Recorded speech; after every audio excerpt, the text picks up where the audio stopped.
Hi, this is Ella with the Good Samaritan Society, and I am with my precious friend Jade, or Jayla Mackenzie Burns. Jade is in the hospital for the third time since, is it May? Since June 25th. June 25th. Would you like to share a little bit about what happened to you? Sure. I have, again, I'm Jade Jackson. I have a few physical ailments. I have ailments of gout, of neuropathy, which is nerve damage. I'm stage 5 kidney disease. I am a cardiac heart patient who just had a heart attack on July the 3rd. And I promise you, I'm not having one right now. And, so I have a lot of different ailments. I left the hospital, the last visitation in the hospital was July 19th. And since that time, I've been in the ER twice. Once I could not move my right arm. My arm was paralyzed. We went to the Novant Hospital to find out that I did not have a blood clot. It did not impact my heart, wasn't the reason for it. Pretty much neuropathy and gout. 2 weeks ago, this past Sunday, I came to this hospital, which is the CMC University Hospital. I could not get off the couch. I could not move my right hip or leg or hip, and I was paralyzed, laying on the couch at least 4 hours. My pastor, Pastor Barbie, had to come to the hospital to advocate for me. Thank God for Pastor Barbie. Yes. Yes.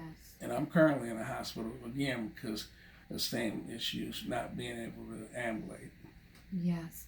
So she has been released twice from the emergency room, and my sense, knowing a little bit about Jade's history with kidney disease and the pain that she was in, I question if she should have been released. And this time, I was not in town when Jade went into the hospital, and they were going to release you again, weren't they? That's correct. Reverend Saller, who's one of my mentors, he actually, I called him, he came, and he asked the proper questions. Why are you going to release this lady who can't even move? They were just thinking you were having pain and just to release you, right? Basically. And they were thinking it was just, they thought it was like a pain management, right, which isn't going to get to the root of the problem. And here she was in really bad kidney distress. Right. Stage 5. Just quickly, so that the audience understands, we're raising money. The money that we raise goes literally into her own account. That account is only accessible to her by debit card, and she can buy what we have listed of things that have to do with her medical care, with I don't remember what all of the things that we listed, the categories, but medicine, house nursing care, transportation care to and from hospital. At some point, I'll need relocation from the second floor to the first floor. That's right. Good memory. But one of the things, it was interesting, Dr. Sadler and I both kind of had a word of knowledge while Jade was in the hospital. When she first got in the hospital over the weekend, I found out about it while I was visiting family in Pennsylvania, and I was very, very worried for my friend because they have tried to get her out before, and I've always been a little concerned, why is it that she is having this chronic pain? And Rodney and I were speaking, and we both believed it to be kidney related. And sure enough, there are 3 tests that are used to determine kidney levels. Now, this is something that I just am learning. We have the creatinine level, the BUN level, and the GFR levels. Jade's GFR level was supposed to be less than or no greater than 30, is that right? And yours was less than 30, and that one, you're going to get to that one. It was supposed to be well, let's stop with it. Should have been between 15 and 24. Mine is actually over 100. Yeah. Oh, that okay. Yes. We'll just skip the GFR. The BUN level, which would indicate how much toxin is in her system, how much just I guess toxins, how a toxin and poisonous stuff that the kidneys are a filtration system for our bodies. So BUN stands for blood, urea, and nitrogen. So it determines what the amount of urea and nitrogen that's in the blood. That number, it depends on each hospital, but as a general range in this hospital, that number is supposed to be between 18 and 26. The BUN for Jade was 124. Okay, 18 to 26 is where we need to be, and they said greater than 30. And when coming to the double digits, you have to look at a creatinine levels to determine if she is a candidate for dialysis. At this point, you are on a kidney transplant list, is that right? Well, I was on a kidney transplant list up until the problem that I had with my insurance, which is a total different story. Once my insurance is reacted, I'll be on the kidney list. Normally it takes 5 years to get a kidney. With the Wake Forest program, they can get it probably in about 2.5, 3 years. And you will, at one point, they think you will be a recipient for dialysis. Yes. They think that you can be.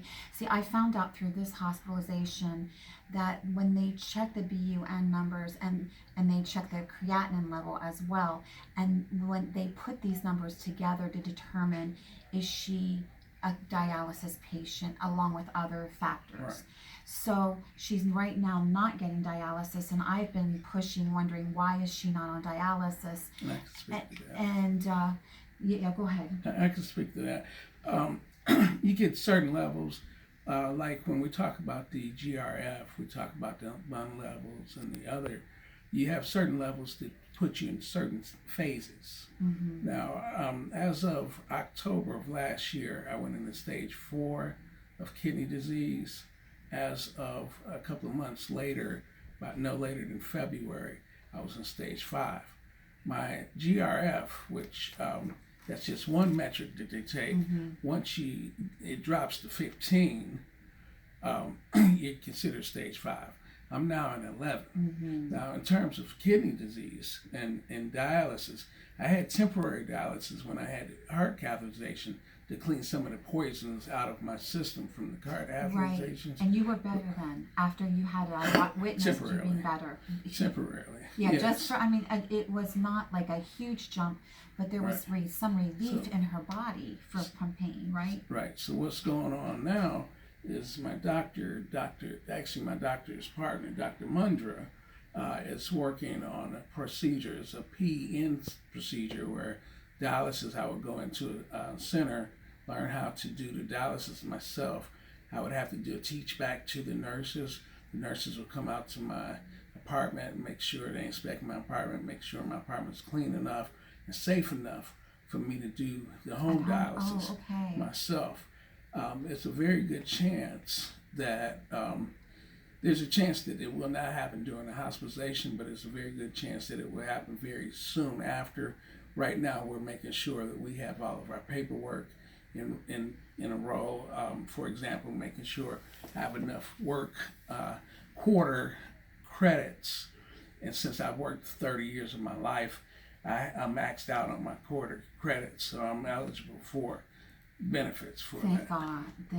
So we're working and moving towards that. See, Jade is a face of the healthcare crisis that we're in America, and she has been a hardworking individual for 30 years. She was a union leader.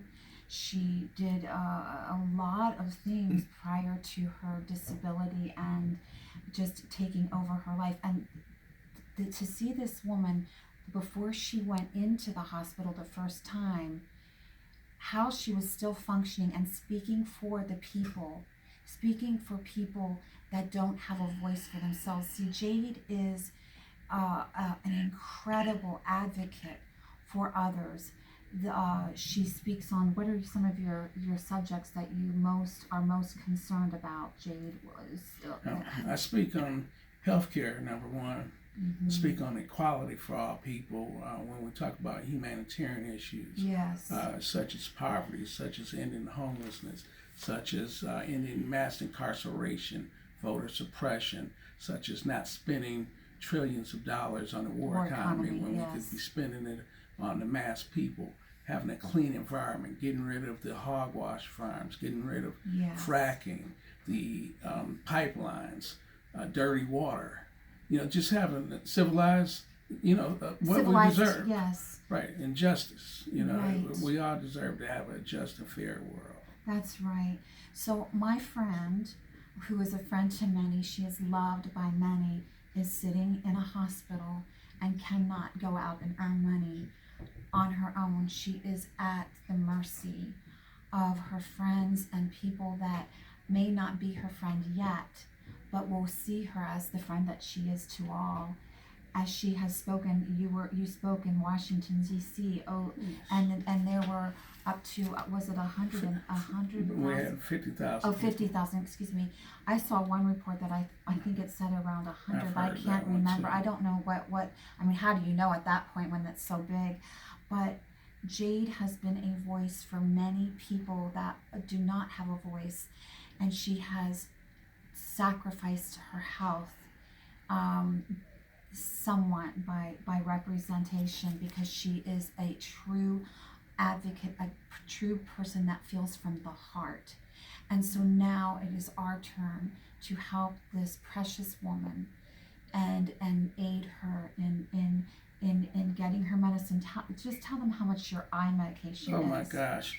So, this eye so just to cover a couple of bills, and we'll keep this brief for you. Yes. I want to talk about the medical medicine first of all. So I have one medicine that's crucial that I have to take. If I miss a dose, I die. It's called Brilinta. I had a stent put in my heart with the last heart catheterization when I had my heart attack.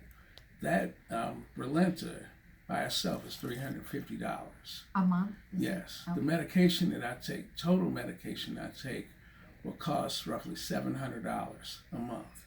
Now I have two small bills.